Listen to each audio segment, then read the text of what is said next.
میں گاؤں میں اسکول ٹیچر تھی۔ میری کلاس میں ایک غریب بچہ آیا، ہر سال میں اس کو مفت کتابیں اور یونیفارم لے کر دیتی۔ لوگ مجھے بے وقوف کہتے کہ تنخواہ کم ہے، اپنا نقصان کیوں کرتی ہو؟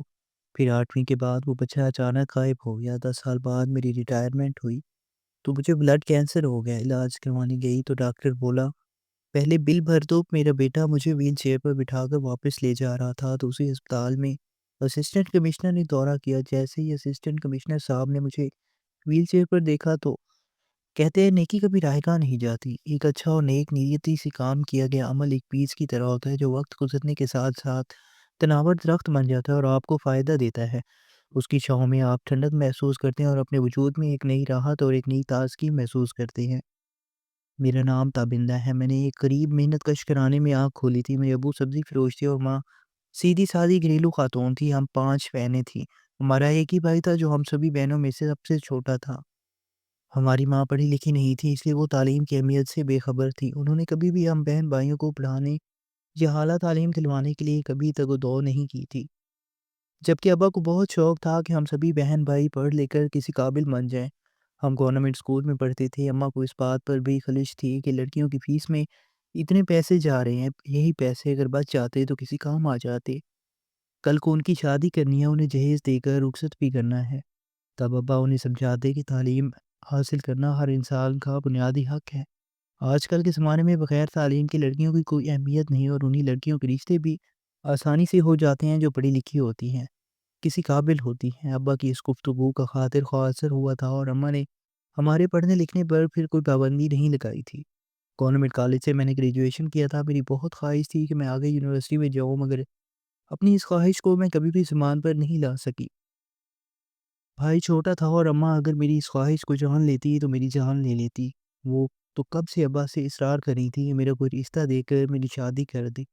میں نے ایک پرائیویٹ اسکول میں جاب کرنی شروع کر دی۔ گو کہ تنخواہ معمولی تھی مگر گھر کے اخراجات کو پورا کرنے کے لیے کافی حد تک کام آ جاتی تھی۔ یہی وجہ تھی کہ اماں بھی خاموش ہو گئی تھی۔ اب انہیں میری تنخواہ کی صورت میں چند اضافی پیسے ملنے لگے تو وہ جوڑ توڑ کرنے لگی۔ کبھی کمیٹی ڈال لیتی تو کبھی گھر کی کوئی چیز بنا لیتی۔ یوں اب وہ بہت خوش نظر آنے لگی۔ میں پرائیویٹ ایم اے کی بھی تیاری کر چکی تھی۔ ایم اے کے بعد میں نے سرکاری اسکول کے ٹیچر کے لیے آئی ہوئی بھرتیوں میں اپلائی کر دیا تھا۔ مجھے امید نہیں تھی کہ میری قسمت یوں بارآور ہوگی اور مجھے نوکری مل جائے گی، مگر شاید وقت نے اسی طرح سے بدلنا لکھا تھا۔ میری سلیکشن ہو گئی تھی۔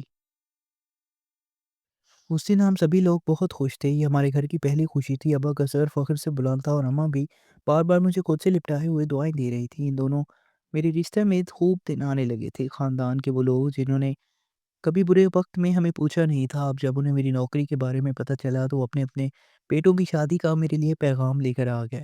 اماں نے ان سب کو کھری کھری سنا کر گھر سے نکال دیا تھا۔ میں نے اماں سے کہہ دیا تھا کہ ابھی میں کچھ سال نوکری کرنا چاہتی ہوں، اس کے بعد شادی کے بارے میں سوچوں گی، جب تک بہن بھائی کسی قابل نہیں ہو جاتے۔ اماں کو بھی اس بات پر کیا اعتراض ہو سکتا تھا، انہوں نے بنا چوں چرا میری بات مان لی۔ میری تقرری ایک بہت دور دراز گاؤں میں ہوئی تھی۔ یہ گاؤں بہت ہی زیادہ پسماندہ تھا۔ یہاں کے لوگ تعلیم کی شعور سے آگاہ نہیں تھے۔ چاندی بچے اسکول پڑھنے کے لیے آتے تھے۔ میں بچوں کو دیکھ کر حیران ہو جاتی، نہ تو انہیں کسی بات کی تمیز تھی اور نہ ادب و آداب۔ لگتا تھا جیسے وہ کسی جنگل سے آئے ہیں۔ میں نے ان بچوں پر بہت محنت کی، انہیں تمیز سکھانے، ادب سکھانے اور انہیں پڑھانے میں اپنی جان لگا دی تھی۔ انہی دنوں اسکول میں ایک نیا بچہ آیا تھا، اس کا نام شہریار تھا۔ وہ باقی بچوں سے بہت الگ تھلگ تھا، ہر وقت ایک کونے میں ڈرا سہما رہتا۔ اس کے کپڑے پھٹے پرانے ہوتے، پاؤں میں جوتے تک نہیں ہوتے تھے۔ میں اس بچے کو اپنے پاس بلاتی، کیا بات ہے بیٹا، آپ اتنے خاموش کیوں ہیں اور بچوں کے ساتھ مل کر پڑھائی بھی نہیں کرتے؟ تب وہ روتے ہوئے کہنے لگا کہ اس کے پاس کتابیں نہیں ہیں، یونیفارم بھی نہیں ہے، سوتیلی ماں اسے کچھ لینے دیتی نہیں ہے۔ مجھے اس کی حالت دیکھ کر بہت دکھ ہوا تھا۔ اور تمہارے ابو کیا سوتیلی ماں کو کچھ نہیں کہتے؟